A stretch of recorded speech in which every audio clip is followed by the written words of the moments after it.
বরপক্ষ যৌতুক নেয়ার বদলে উল্টো 10 লক্ষ টাকা দেবে। কথাটা শুনতেই চোখ দুটো চকচক করে ওঠে সাথী বেগমের। সে বিয়েতে দ্বিমত না করে এক কথায় রাজি হয়ে যায়। দ্বিমত পোষণ করার প্রশ্নই আসে না। গরিবের সংসারে 10 লক্ষ টাকা কম কিছু নাকি? এত সোনার হরিণ পাওয়ার মতো ভাগ্য। কিন্তু একবারও চিন্তা ভাবনা করে দেখে না এত ধনী পরিবার ওনাদের মতো গরিব ঘরের মেয়েকে কেন তাদের ছেলের বউ করে নিতে চাইছে। তাও যৌতুক নেওয়ার বদলে উল্টো 10 লক্ষ টাকা দেবে। কিছু তো একটা গড়বড় আছে।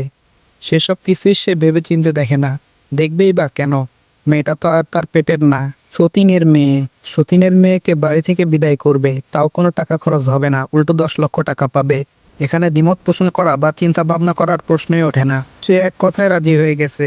সতীনের মেয়েকে বিয়ে তো দিচ্ছে না, এক প্রকার 10 লক্ষ টাকার বিনিময়ে বিক্রি করে দিচ্ছে। সেই 10 লক্ষ টাকা দিয়ে নিজের মেয়েকে বিয়ে দেবে, ছেলেকে বাইক কিনে দেবে।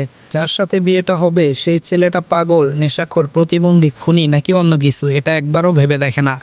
কথা হয় দুদিন পর বিয়ে হবে, মেয়েকে জানানোর প্রয়োজন মনে করে না। দুদিন পর তার বিয়ে। কেন জানাবে? নিজের মেয়ে তো না। রাতে রান্না শেষ করে সন্ধ্যার পর গোসল করে নাদিয়া। ভেজা কাপড় উঠোনে বেঁধে রাখা দড়িতে মেলে দিয়ে ঘরে যায়। ঘরে গিয়ে দেখে ওর মা সাথী বেগম মানে সৎ মা ছেলে মেয়েকে নতুন পোশাক বের করে দিচ্ছে কাঠের পুরোনো আলমারি থেকে। নিজেও একটা শাড়ি বের করে নেয়। নাদিয়া বুঝতে পারে না এই রাতের বেলা তিনজন নতুন পোশাক বের করে কি করছে। কোথাও যাবে কি? ওকে বলল না একবারও। বলবেই বা কেন? কিছু না বলে আগের জায়গায় দাঁড়িয়ে রইল নাদিয়া। সাথী বেগম ঝাড়ি দিয়ে বললেন, সঙের মতো দাঁড়িয়ে আছিস কেন? কলস আর জগ ভরে নিয়ে আয়। বিনা বাক্যে পানির খালি জগ আর কলস নিয়ে ঘর থেকে বেরিয়ে আসে নাদিয়া। উঠোনের একপাশে তৈরি করা চাপকল থেকে পানির কলস আর জগ ভরে নেয়। কোমরে কলস আর হাতে জগ নিয়ে ঘরে ফিরে আসে। খিদে পেয়েছে ভীষণ। সেই সকালে খেয়েছিল, সারাদিন আর খাওয়া হয়নি। খিদে পেট চোচো করছে। মনে হচ্ছে যা রান্না করেছে সব একাই খেতে পারবে। তবে সাহস নেই নিজের হাতে বেড়ে খাওয়ার। মুখ ফুটে বলতেও পারছে না, খেতে দাও কটা আমাকে। 8টার পর নাদিয়ার বাবা নাজমুল হক বাড়ি ফেরেন। ঘরে ঢুকে বড় মেয়েকে চোখের সামনে দেখে খেকিয়ে উঠে বলেন, এই অপয়া এখানে কি করছে?